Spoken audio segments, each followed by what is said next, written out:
making my spring fruit salad with 0 sugar added. That's right, there's no sugar, no honey, and it's perfectly sweet. I've had a comment on the blog where somebody thought that they needed sugar and they ended up trying it without, just the way the recipe is written, and they loved it. So if you've never had a no sugar added fruit salad, I highly recommend trying this recipe. We're using late winter fruits and early spring fruits, bridging the seasons together. It's a perfect little side or treat. Let's go make it.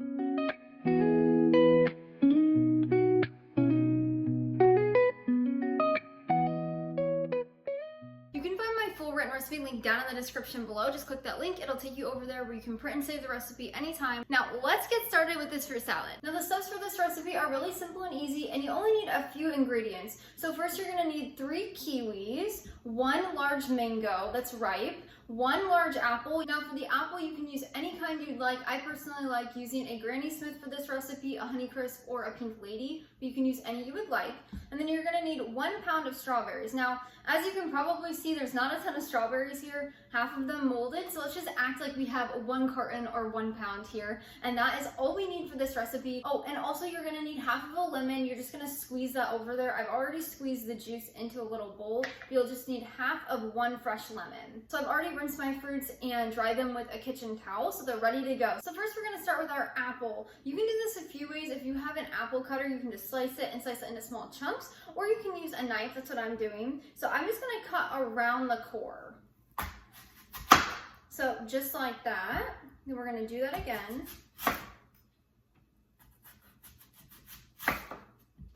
And then for the last one, to make sure you're safe, I like to lay it down.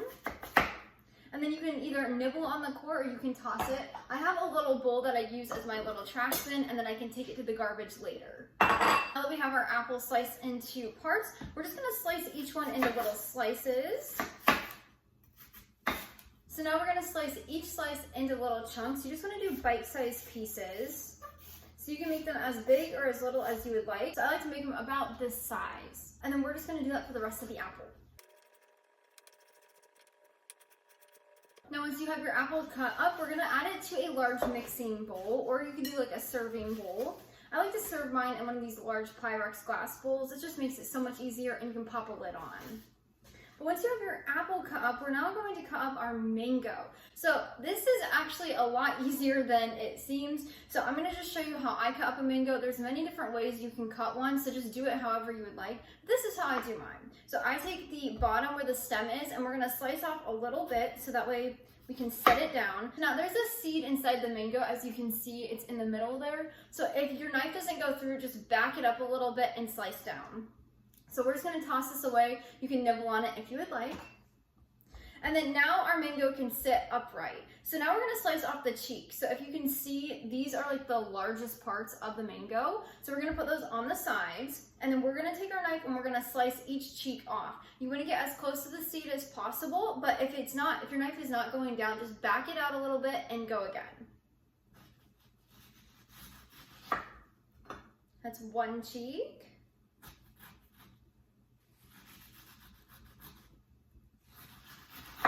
And 2.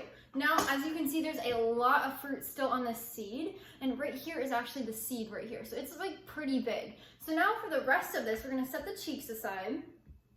For the rest of this, we're gonna cut around the seed. So we're gonna make a slice with our knife on this side, and on the bottom of our seed. Now, you're not gonna get a ton because the seed comes out that far. So just like that, and just like that. And then we'll do that on the bottom as well. Now, if you want, you can go around and trim this, and you can get a little bit more off. Now, if you don't feel safe cutting off any of the fruit around this, it is very slippery. So what I like to do, if I don't want to have to cut it off, I'll just set it aside and nibble on it as a little treat. It's just as delicious, and you're not wasting anything. It's so good. So I want to first start with these little pieces here. So any of the pieces you got off that does not have a peel on it, we're just going to slice those into small chunks. Now we're going to start with the pieces that have the peel. So I'm going to first start with these little pieces before we get to the cheeks. Now what I like to do, I like to just score these. So like I'll make a cut like this. You don't want to go all the way through with your knife. You do not want to cut the peel itself, but it's going to look like this. And then if it's big slices, you can do one down the center. So you're kind of scoring it. That's a bad piece. So you're kind of scoring it just like this. Then you can use your fingers to just pop these right off. And just like that, you have little chunks without having to cut anything too crazy. So I'm gonna do that with the rest of these little pieces, and then I'll show you how to do the cheeks. When I was little, my mom introduced my brother and I to mangoes, and we fell in love with them. At first, I was not a huge fan. I thought it would taste like the mango flavored drinks at our local coffee shop. But after I had it a few times, I fell in love with the flavor, and now I just can't get enough of them. Okay, now we have those little pieces cut up, and I have them over to the side. Now we're gonna get to the cheeks. So what I like to do the exact same thing we just did with the small pieces. We're gonna score these. So we're just going to do the same thing. Now you don't wanna cut too far down again because you don't wanna cut that peel. But it is okay if you cut it a little bit on the side so it is flexible. You just wanna make sure it's intact. So we're just gonna score that. So we have it this way scored. And then we're gonna turn it and do the same thing to make little chunks. Again, not cutting all the way through. So just like this, and we have our chunks. Now we can use our hands, and we're just going to pop these right off. It's so simple and easy. It took me a while to figure out how to cut up a mango properly, but once I did, I've not looked back. Plus, it's kind of fun having these little chunks to peel off. Okay, and then you can discard this. As you probably have noticed, it is very messy with the mango juice. That just means it's ripe and delicious.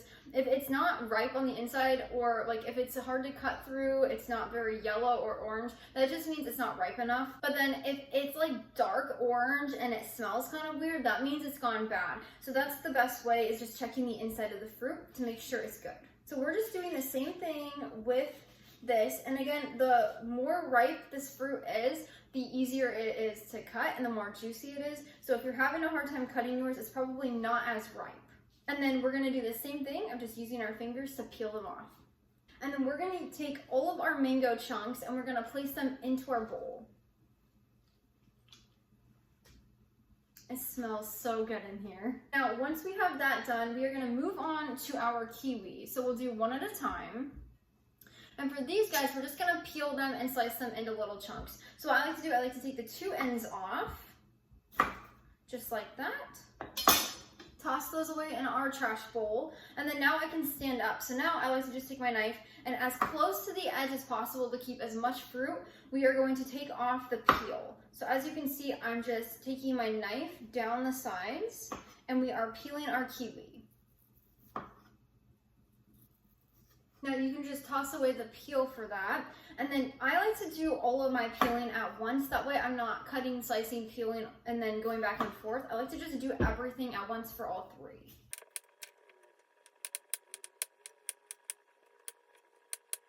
And we're just gonna toss our scraps in our bowl.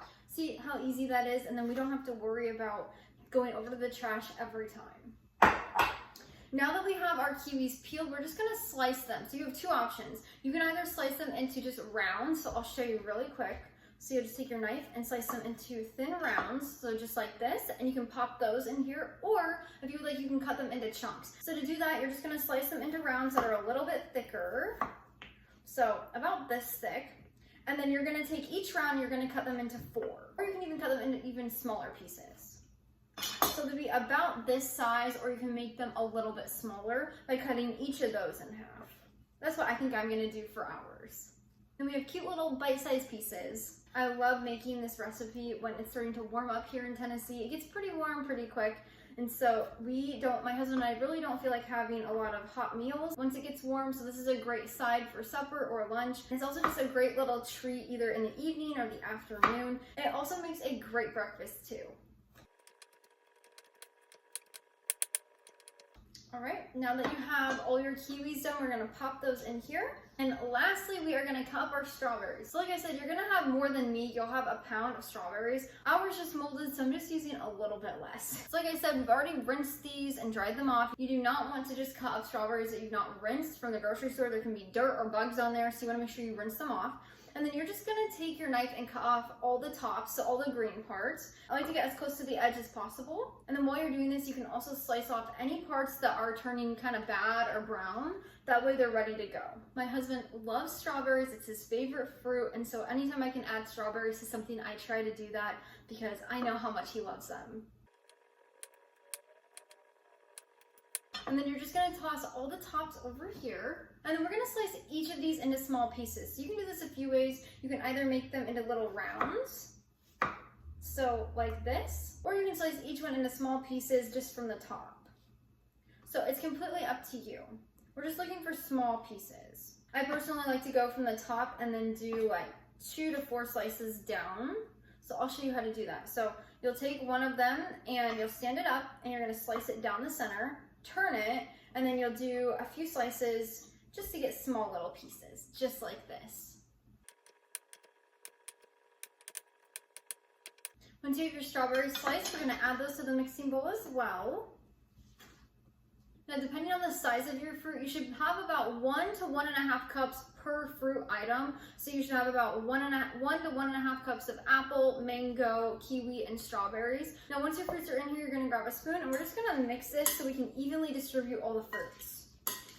It looks wonderful.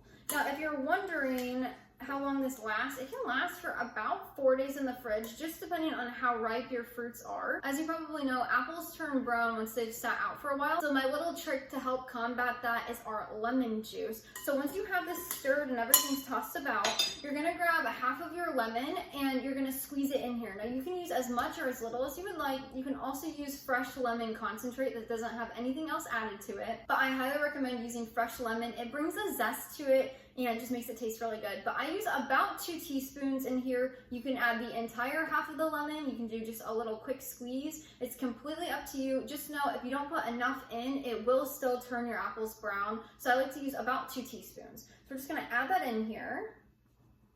And then we're just gonna use our spoon to stir this around.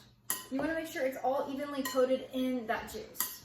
Now, a lot of people like to add sugar and honey or even maple syrup to a fruit salad, and I know how delicious that can be, but in our house, my husband and I do not like having fruit that has sugar on it unless it's like a pie or a pastry or a baked treat. So instead, I've come up with this recipe where there's nothing added besides the fruits themselves and the lemon juice. It just works so well together. And the reason why it's sweet is because you're using a good balance of fruits. So the apple has a little sweetness if you choose a Honeycrisp or a Pink Lady. If you're using a Granny Smith, it adds a little bit of tartness. The kiwi can be a little bit on the tart side, but also a little sweet. But then the sweetness really comes from your strawberries and your mango. That mango really helps enhance the sweetness of this, and so you don't miss any of that added sugar.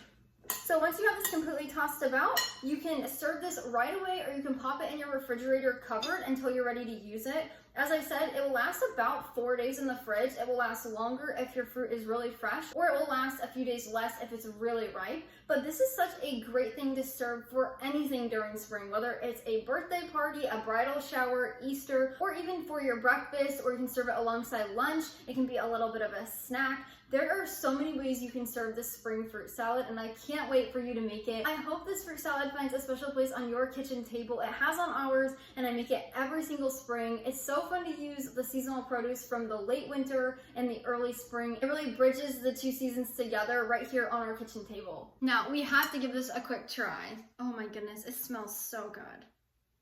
Gotta make sure we get all of the fruits in here.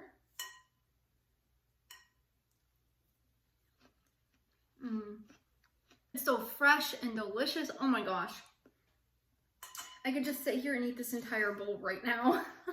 If you like another fresh spring recipe, I highly recommend checking out my pesto mac and cheese. It's bright, it's fresh, it's creamy. You can make it in only 15 minutes. I'll leave it here or here. You can click on that video and check that out as well. I highly recommend making that this spring. Until next time, go serve God by loving your family one recipe at a time.